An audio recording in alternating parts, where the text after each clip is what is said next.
नमस्कार, आप देख रहे हैं राजनीति 24 न्यूज। चलिए आगे बढ़ते हैं खबरों की ओर।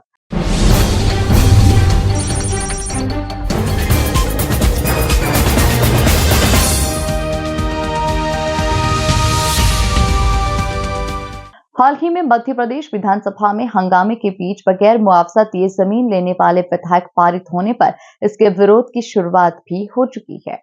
जहां विधानसभा में कुछ नेताओं ने इसका विरोध किया, वहीं अब किसानों के हित की बात करने वाले भी सामने आने लगे हैं। इसी कड़ी में इंदौर विधानसभा राउंड से किसान पुत्र और समाज सेवी अभिषेक जाट ने इस विधेयक का कड़ा विरोध किया। हमारे संवाददाता से इस पर विस्तार से विशेष चर्चा की।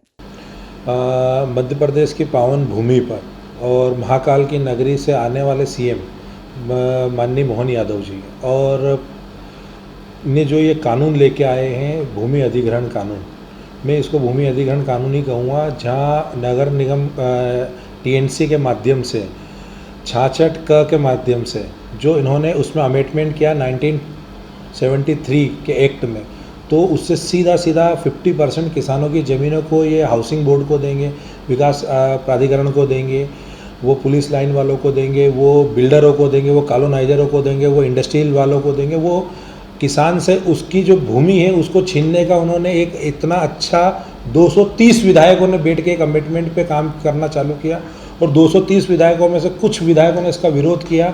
और बात सीएस तक की नहीं थी, बात अब पूरे प्रदेश की हो गई है। पूरे प्रदेश में किसानों की ज़मीन को अधिग्रहण किया जाएगा और 50% उनको डेवलपमेंट करके दिया जाएगा। तो मैं मानता हूं कि किसी कॉलोनाइजर ने यदि वह भूमि अधिग्रहण कानून के तहत, इस एक्ट के तहत यदि उनकी ज़मीन का अधिग्रहण किया और 50% डेवलपमेंट किया, तो मैं मानता हूं कि ये आज हमारे क्षेत्रों में इसको रेशो डील कहा जाता है। तो रेशो डील के अंतर्गत क्या होता है कि 30% 35% हम बिल्डर किसान ज़मीन बिल्डरों को देता है, वो डेवलप करता है और उसका हिस्सा रखता है 30-35% पे, बाकी 65 से 70% हिस्सा किसान के पास रहता है, वो अपनी ज़मीन अपनी कॉलोनी को बेच सकता था। बाकी इन्होंने उससे बढ़कर मुनाफा कैसे व्यापारी को ज़्यादा से ज़्यादा मात्रा में हो, 5 व्यापारी मिलके एक ज़मीन को खरीदेंगे, 500 करोड़ का प्रोजेक्ट लाएंगे और कम से कम मान के चलो हज़ारों करोड़ रुपए कमा के चले जाएंगे और किसान अपने उन्हीं प्लाटों को लेके बैठा रहेगा। या तो वो टमाटर लगाएगा या आलू लगाएगा या गोभी लगाएगा या गेहूँ लगाएगा, या उसको बाजार में थोड़ा बहुत कोई उसके यार दोस्त होंगे जो उसको माल उसको बिकवाने में प्रयास करेंगे, तो वहाँ पर भी मुनाफाखोरी होगी। तो किसान कहीं ना कहीं मान के चलिए ये जो पूरे प्रदेश में लागू किया, सिंहस्थ की ज़मीन पर तो जो उनको करना था उन्होंने किया, बाकी इन्होंने पूरे प्रदेश तक इस चीज़ को लेके चले गए। और उसकी सीमाएं थी कि एक सीमा तक मान के चलिए कि जो मास्टर प्लान होता है वहाँ तक की ज़मीनों को हाउसिंग बोर्ड को या इनको जो भी इनको अधिग्रहण करना रहता था उस पर वो करते थे और उनको मुआवजा भी मिलता था।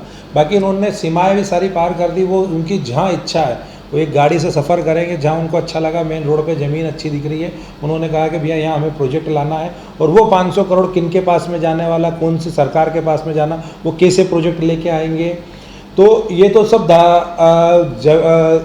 ज़मीन के अंदर गड़ा हुआ उस तरीके का सोना है जो किसी को नहीं पता कि किसके पास मिलेगा और किसको नहीं मिलेगा।